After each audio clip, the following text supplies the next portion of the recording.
Há almas que nascem com a ferida divina no coração, uma sede insaciável que nenhuma água terrena pode saciar. Caterina Benincasa foi uma dessas criaturas extraordinárias, nascida em Siena no ano de 1347, quando a peste negra ainda assombrava as ruas estreitas da cidade medieval. Mas que peste poderia ser mais devastadora que aquela que consumia sua alma desde a mais tenra infância? Fome desesperada de Deus. Aos 5 anos, quando outras crianças brincavam com bonecas de trapo, Catarina teve sua primeira visão de Cristo entronizado em majestade. Não foi um sonho, não foi fantasia de criança, foi o encontro que marcaria para sempre sua existência com ferro em brasa. Como explicar uma mente adulta, cética e calculista o que se passa na alma de uma criança que viu o invisível? Como descrever a torrente de amor divino que inundou aquele pequeno coração, transformando-o para sempre?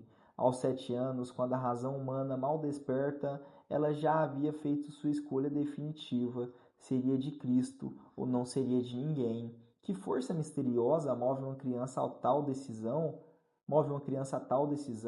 Que voz interior sussurra verdades eternas a um ser que ainda mal aprendeu a falar? Eis o mistério da vocação divina. Ela não consulta a lógica humana, não pede permissão à prudência mundana. Ela simplesmente irrompe, como um raio que fende as trevas. Mas o mundo não compreende tais almas. Os pais de Catarina, Jacopo e Lapa, pessoas simples e trabalhadoras, viam na filha uma estranha obstinação. Queriam casá-la, como era costume, com o viúvo de sua irmã Boaventura? O que sabiam eles dos diálogos secretos que a jovem mantinha com o esposo celestial? Como poderiam entender que aquela menina de 16 anos já havia entregue seu coração de forma irrevogável a outro?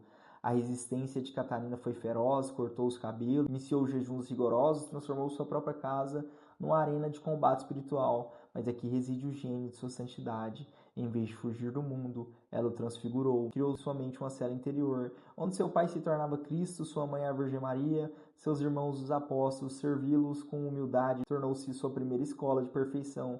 Que profundidade psicológica, que compreensão mística da realidade. Ela havia descoberto o segredo dos santos. Não é preciso abandonar o mundo para encontrar Deus, é preciso encontrar Deus no mundo. Aos 21 anos, vestiu o hábito das irmãs da penitência de São Domingos e experimentou o que ela própria chamou de casamento místico com Cristo. Mas que casamento foi esse? Não uma cerimônia externa, não um ritual simbólico, mas uma união tão real e profunda que marcou sua carne com os estigmas invisíveis da paixão. Em 1375, em Pisa, recebeu as 5 chagas sagradas, não visíveis aos olhos humanos, mas reais em sua dor, reais em seu amor, reais em sua participação no sofrimento redentor. Como descrever a agonia e o êxtase de uma alma que carrega em si as feridas de Cristo? Como explicar ao mundo materialista essa realidade de uma dor que não se vê, mas que consome mais que qualquer fogo terreno? Catarina vivia simultaneamente na terra e no céu, no tempo e na eternidade. Seus diálogos com Cristo não eram devaneios místicos, mas conversas reais, íntimas, transformadoras. No diálogo, sua obra-prima teológica, ela registrou essas conversas divinas com a precisão doutrinária que espanta os teólogos mais eruditos. Mas eis que surge o paradoxo mais extraordinário de sua existência. Esta mulher que vivia em êxtase permanente tornou-se a força política mais influente de seu tempo. Enquanto os homens mais poderosos da Europa hesitavam, ela, uma simples terciária dominicana, decidiu enfrentar o maior problema da cristandade, o exílio do papado em Avignon. Há 70 anos, a sede de Pedro estava cativa na França sob a influência dos reis franceses. A igreja sangrava, dividida, humilhada. Os cardeais acomodaram-se ao luxo de Avignon. Os papas sucumbiam às pressões políticas. Quem ousaria desafiar tal situação? Uma jovem de 30 anos, consumida pela febre divina, movida por uma coragem que não era humana. Catarina viajou a Avignon como embaixadora de Florença, mas sua verdadeira missão era outra: convencer o Papa Gregório XI a retornar a Roma. Que cena extraordinária deve ter sido aquela. De um lado, o vigário de Cristo, cercado de toda a pompa papal, pressionado por interesses políticos e diplomáticos; do outro, uma mulher franzina, vestida do hábito dominicano, mas com uns olhos que ardiam um fogo sobrenatural. Santo Padre, deve ter dito ela com aquela voz que tremia de emoção divina, a Igreja de Cristo não pode permanecer cativa. Roma chama por seu pastor. Cristo mesmo vos ordena, voltai à cidade eterna. Que força havia naquelas palavras, que autoridade mística as revestia! O Papa escutou e algo em seu coração se moveu. Não era apenas uma mulher que falava, era a própria voz de Deus, ecoando através de uma alma totalmente entregue.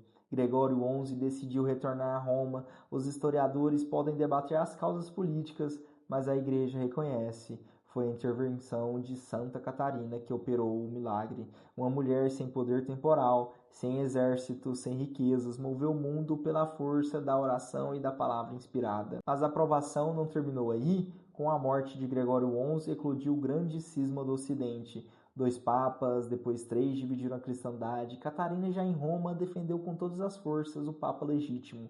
Urbano VI escreveu cartas inflamadas aos cardeais, aos príncipes e todos os poderosos da terra. Sua pena era uma espada, suas palavras eram fogo. Não sejais crianças tímidas, escrevia ela aos hesitantes. A igreja é o vaso sagrado que contém o sangue de Cristo. Defendei-a com vossa vida. Que coragem sobrenatural, que ousadia santa, ela que poderia ter permanecido em contemplação silenciosa, lançou-se na arena do mundo para defender a esposa de Cristo. Mas o preço foi terrível. As penitências, os jejuns, as vigílias e angústias pela igreja dilaceraram seu corpo frágil. Aos 33 anos, a mesma idade de Cristo na cruz, Catarina entregou sua alma ao Criador. Morreu como havia vivido, consumida pelo amor divino, exausta de tanto amar. Urbano VI celebrou pessoalmente seu funeral. A igreja reconheceu nela uma de suas filhas mais ilustres. Em 1461 foi canonizada. Em 1970, proclamada doutora da igreja, a segunda mulher a receber tal honra, padroeira da Itália e da Europa. Ela continua a interceder pelos destinos da cristandade.